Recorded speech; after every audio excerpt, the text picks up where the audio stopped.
Politics has always been a contact sport. President Nixon also said, a man is not finished when he is defeated. He is only finished when he quits.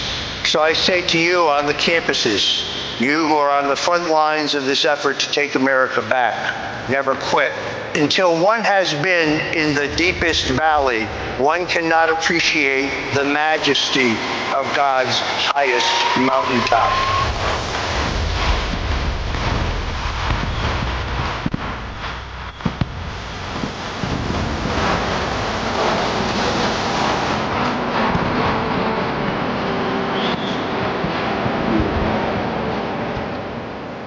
Thank you.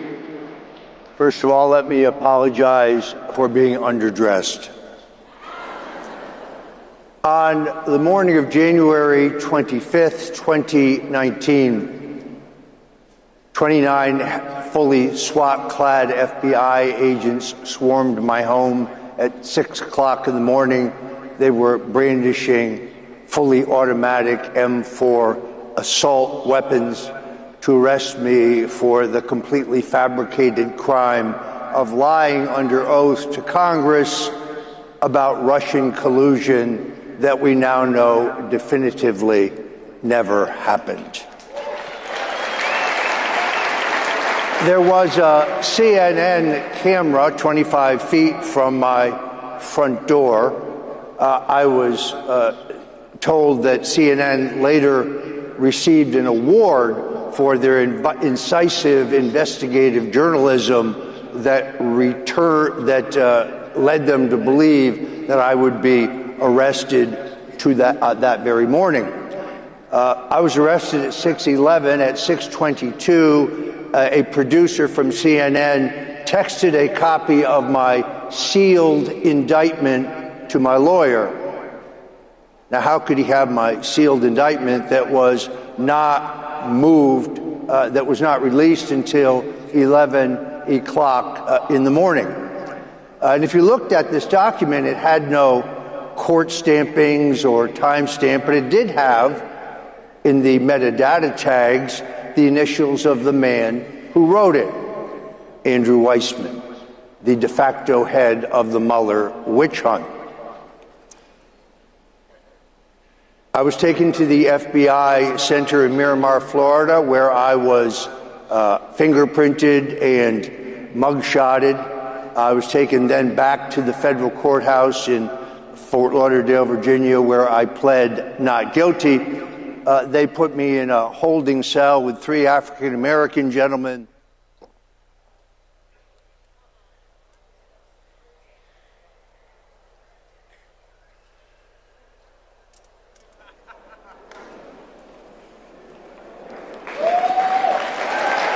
Sorry.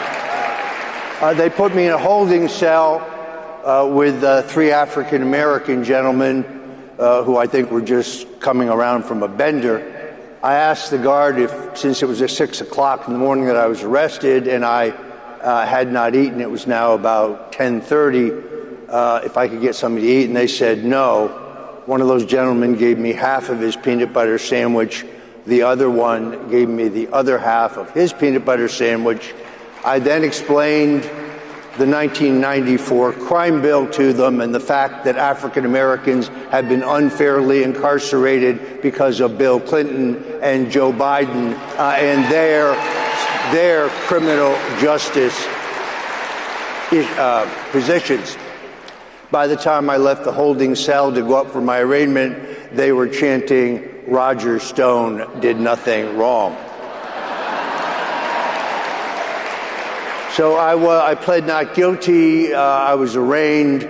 I was released without cash bail, which is interesting because the FBI and the Justice Department and Robert Mueller insisted that I had to be arrested in this manner because I was a flight risk. Although thanks to CNN, everybody knows what I looked like, and I didn't even have a valid passport. I finally got home in the late afternoon. And then my cell phone rang, but it was a number I didn't recognize, so I didn't answer it. And then it rang again, and I still didn't answer it.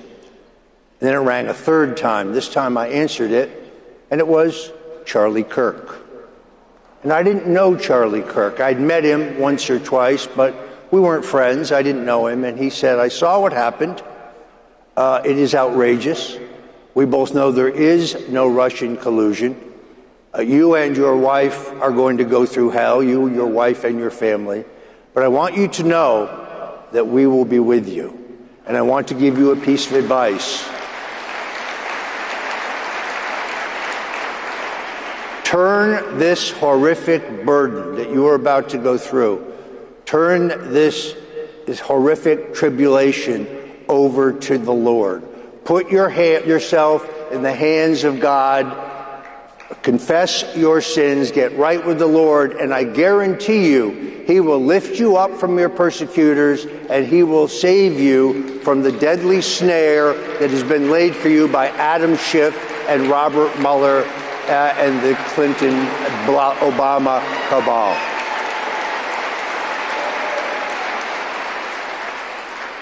Charlie Kirk didn't have to do that, but I took his advice to heart.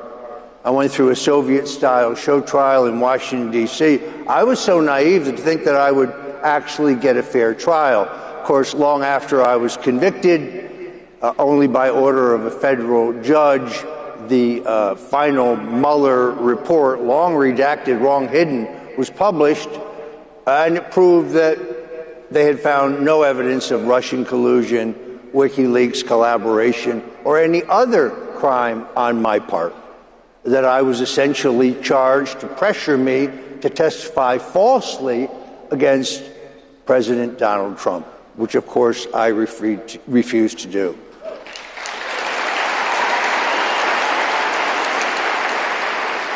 That Charlie Kirk came to me in my moment of doubt and pain in this time of crisis is something that I will remember for the rest of my life. I loved Charlie Kirk. And now, my friends, he is bigger in death than he ever was in life.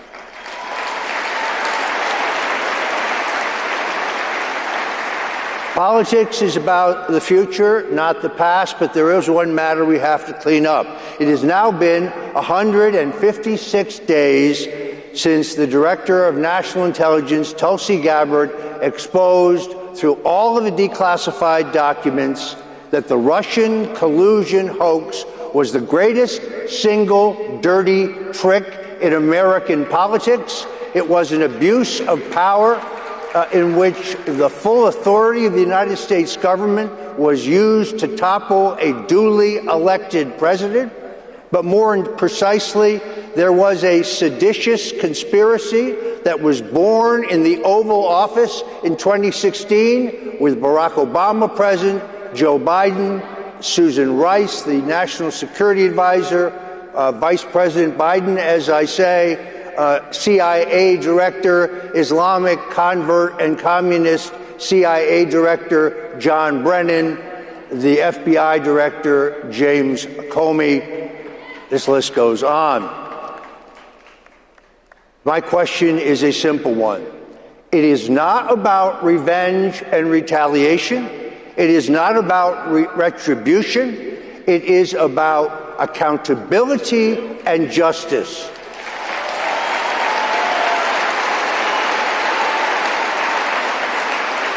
Will those who attempted to destroy Donald Trump, the people who not only dreamed up the Russian collusion hoax, but 2 phony impeachments, those responsible, in my opinion, for the theft of the 2020 election, those who staged the January 6th Fedsurrection, those who promulgated the phony documents case, and yes, those who raided Mar-a-Lago in Florida, will they be held accountable?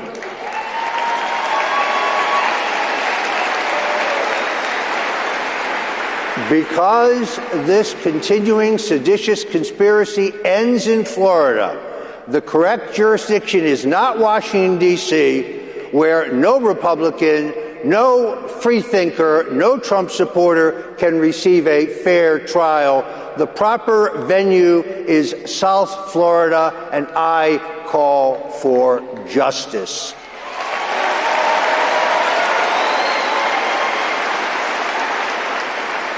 Donald Trump has laid the groundwork for the greatest comeback in America's history because of his tax cuts, because of his regulatory cuts, and once we get a Federal Reserve Board that is non-political and get the interest rate cuts that Americans deserve based on the low inflation rate and the low unemployment rate, this will be the strongest economy in American history. Food prices are down, but they are not down low enough, and they're not down as low as they're going to go. Gas prices are down, and they're coming down very quickly. Inflation is low. Unemployment is low. See, I worked for Ronald Reagan. I remember those who were panicking in 1982. So I say to you, do not be a panicant. The president has appointed Tulsi Gabbard to a task force to examine the integrity and the security of electronic voting machines. I'm very hopeful that this is going to prove once and for all that the American people were robbed in 2020. And despite that, despite the fact that they tried to jail him, they tried to break him financially, they tried to keep him off the ballot in 50 states, Donald Trump scored the greatest single comeback in American political history.